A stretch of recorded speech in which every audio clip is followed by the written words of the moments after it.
气。Learn about another voice and culture of Taiwan with We Love Hakka.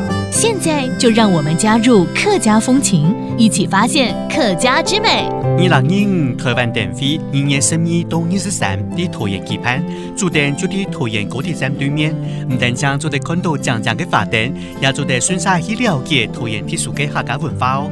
With the 2025 Taiwan Lantern Festival happening in Taoyuan from February 12th to February 23rd, come experience the highlights of Taoyuan's Hakka culture. Taoyuan is home to Taiwan's largest Hakka community with over 900,000 residents. Visitors can explore diverse Hakka regions from the mountain Hakka areas of Longtan and Daxi to the coastal Hakka villages of Xingwu and Guanyin.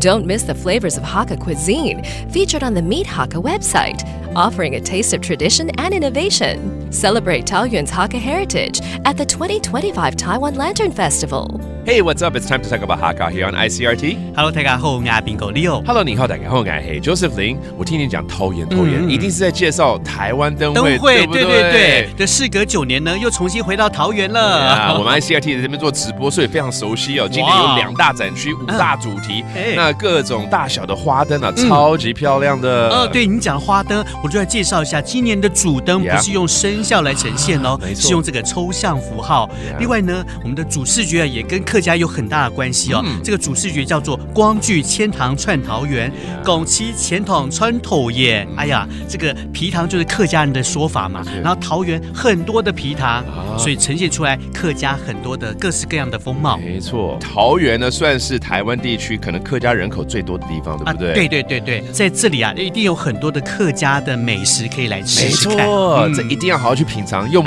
食物当旅游的路线。对，如果你不知道在哪里可以吃到好吃的东西，没问题。来看这个桃园客家事务局它成立的寻客 Meet Hakka 这样的一个美食网站，就知道哪里有得吃了。太棒了！那另外呢，如果从旅游的路线来走的话呢，就可以分成山客、海客、都会客。也是，对，带大家上山。